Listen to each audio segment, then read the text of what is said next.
সিংহ ও খরগোশ।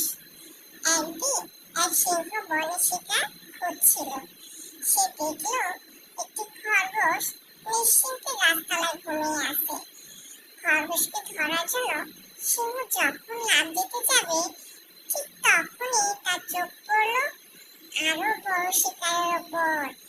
কাছেই একটি হরিণ কচি লতাপাতা খাচ্ছিল। সিংহকে সে দেখতে পায়নি। হরিণকে দেখার পর সিংহ ভাবল খরগোশ ঘুমোচ্ছে, এই সুযোগে হরিণটাকে মেরে পরে খরগোশকে মারবো।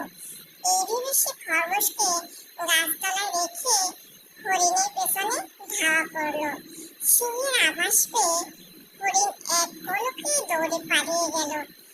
সিংহ চেষ্টা করেও তাকে ধরতে পারল না। তখন আর কি করা? এখন